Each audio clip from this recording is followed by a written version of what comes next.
and today, if you can tell by the title, I'm doing my January favorites video.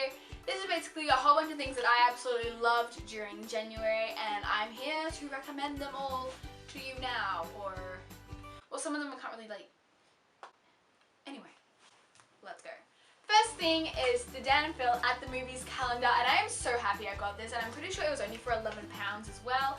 Correct me if I'm wrong, you can go check the website. I'll leave their danandphilshop.com in the description below so you can go check it out. And basically it's a whole calendar full of different months, obviously. Basically it's full of Dan and Phil pretending to be different movie characters, and it is so funny as well. I'm not going to show you the inside of it, I think, because I remember seeing people saying oh no, don't show everyone what's on the inside of the calendar, let it be a surprise. But I'm pretty sure if you looked it up you would be able to find it somewhere. On one of the dates it says #DirtySelfieDay, tweet us your most horrific face. And I think that's really funny as well. It's they're interacting with the people who bought the calendar, and it is so cool. Next on my list is the Kate Hill bag. I got this on sale and I love this so much. I have been using it a lot, just when I go out or if I go to someone's house for a sleepover. It is so nice as well. It has pockets and it has a zipper, and the inside of it is really nice as well. I don't know why. The inside of it is nice and I like that. It's cool. I like how it has sort of detailing along the side and how it has the cross patterns and stuff. I think that's really cute. And if you guys want me to do a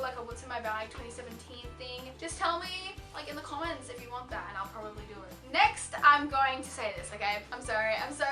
If you know me personally, I'm so sorry.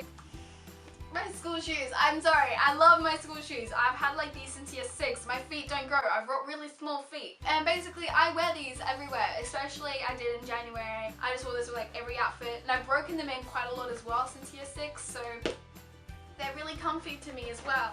And I really want to get the ones with the little yellow stitching around it, because I think these are really cute, but these are always going to be my go-to. I love these shoes so much. I love them. Next is fuzzy socks. I'm pretty sure these are from either Kmart or Target, I don't know specifically, and they are so soft, oh my god. And they have these little gripping things at the bottom so you don't slip and slide all over the floor and stuff, because you don't want that. You don't want to break a bone. And basically they're really fuzzy and they're really soft, and if you don't have fuzzy socks, you're missing out. Next is these fishnets, and these come to about mid-thigh. I know fishnets have a really weird kind of thing with people from the older generation especially. I know fishnets have been really sexualized, and people would usually wear them with lingerie and stuff, and I know that that is still a thing that happens. I'm not saying fishnets aren't sexy or anything like that. I like wearing fishnets with things like ripped jeans. If I have a big rip in my jeans and I wear fishnets underneath, I think that looks really cool. I don't wear them to be really seductive, because I can't do that. Look at me, I am a meme. How does I can't do that. So basically I wear these for fashion and stuff. They are really cool though. I got these for $3 at my variety store, and if you're America, that's probably the dollar store I think for you. Next on the whole fashion thing is this top I got off eBay. It is the Yeezus 2013 tour shirt, and I love it to death. Basically it isn't the real tour shirt, because the real one is probably $1 million. This is for $11 off eBay, and I am in love with it. If you know me personally, or you see it on Instagram as well, I wear this everywhere. It is a problem. I love this shirt, and it is so comfy as well. eBay has really good prices for shirts that would usually cost you $2 trillion billion. So I love this, and it's so comfy as well. Next is this big black jumper, and I love oversized jumpers so much. It is basically a big plain black jumper, and on it stitched in the words crybaby. I can't tell you where to get this from, because I actually made this in textiles at school. I only did textiles because I had 2 really good friends that was doing it, and I'm yeah, I'll just do it. And I'm so happy I did, because now I have this really nice jumper that I wear all the time, even though it's the middle of summer. I know, because I couldn't really say where you could get it from, so I'm basically just trying to talk up textiles to you guys so you do it. It feels really good when you're done to be I made this. I've had 1 or 2 people say to me, oh, where'd you get your jumper from? Because they like the whole stitched writing thing, which I don't know why, because honestly to me that looks like garbage, but you know what?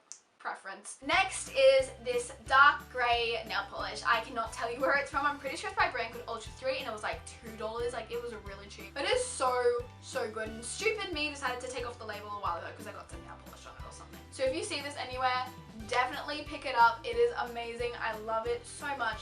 and it's not all clumpy. It doesn't feel like a cheap nail polish. It feels like an expensive one, honestly. Next is the Victoria's Secret Bombshell perfume. I'm pretty sure I've talked about this in a video before, and let me tell you, this perfume smells amazing. Like, oh my god, this perfume never fails to like make me happy whenever I smell it. I haven't used that much of it because I am so scared of using it all up, because like I don't want to like use it all up and then have none of it left, because it is like the best smell in the whole world. So I'm yawning. I haven't had enough sleep. Oh, thank you, school. Pretty sure it's worth $80. I know that is a lot of money, and I completely understand if that's like way out of your price range. It was out of mine and like my family's as well, but like it was a birthday present. This is the nicest smelling perfume in the whole world.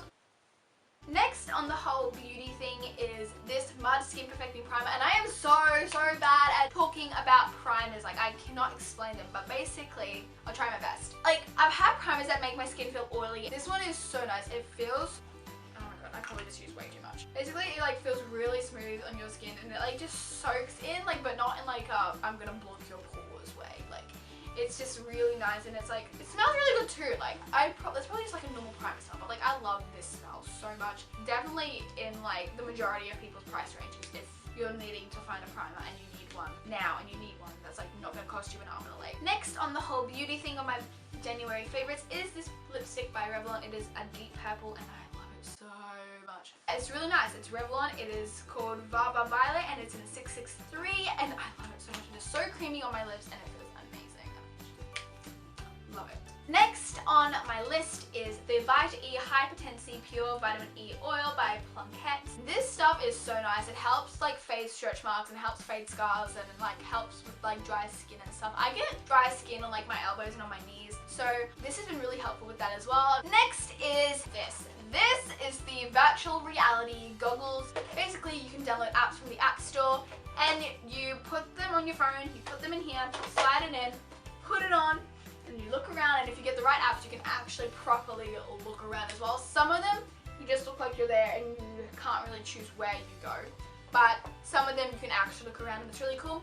Next is this. Okay, it's basically a fake piercing, and this is the most I'm going to be able to get to having a nose piercing for a long time, because my parents are not about piercings. This is kind of like my way of having a piercing without having a piercing. It's basically really good. I got a pack of these, my friend got me a pack of these from Lavisa for Christmas, and it's so good. They just kind of pull back, and then you like stick them in your nose, or you stick them in your lip, or you put them in your ear or somewhere. They're basically really good. They look realistic as well. The last thing on my January favorites list is Eleanor and Park by Rainbow Rowell. I really hope that's how you pronounce it, because I'm so bad at pronouncing names. This book is so amazing. It is basically like this boy and this girl, and it's a romance novel basically, but there's also like drama in it as well, and I love it so much. It is so good. And I'm really bad at describing books without giving them away, so I'm just going to read what's on the back. Basically, it is from the perspective of Eleanor and Park, these two kids. Well, not really kids. They're like, I think they're like 15, 16, maybe older. I'm not sure. I'm pretty sure they didn't mention their age at some point, but I can't remember now, but they are older teenagers. And they're still at school as well, so they're still in school. The book goes by their perspectives. It will say Eleanor, and then it's everything from her perspective, and then it's Park, and then it's the next thing from his perspective, and it's really clever, and it's really well written. Eleanor is the new girl in town with her chaotic family life, her mismatched clothes, and unruly red hair. She couldn't stick out more if she tried. Park is the boy at the back of the bus. Black t-shirts, headphones, head in a book. You think he's made himself invisible, but not to Eleanor. Never to Eleanor. Slowly and steadily, through late-night conversations and ever-growing stack of mixtapes, Eleanor and Park fall for each other. They fall in love the way you do the first time. When you're young and you feel as if you have nothing and everything to lose. This book to me is incredibly written, and the storyline is amazing as well. I think it's a good book to start off with if you're trying to get into reading more, because it is one of those books that I don't think you can really put down. Like, you kind of just have to know what happens next, and if you are a reader, like you read a lot, then this is also a really good book for you as well. Like, it's a good book for everyone, unless romance drama novels aren't really your thing. I found with this book, I can't say this for everyone because I'm not everyone, like I can only say this for me, but I felt like I was connected with the characters, and it is so well written. Oh my god. There are parts in this book where I literally had to put it down for a second and just kind of go, hold up, hold up. No, or yes, because it's like you feel so connected to the characters in this book, and it's like you feel like you're just reading someone's life, and you're like, oh no, what happens next? So guys, that was the video. I hope you enjoyed my January favorites. If you guys like these favorites videos, make sure to give it a like, and I'll make sure to do one for next month. And I'll see you guys in my next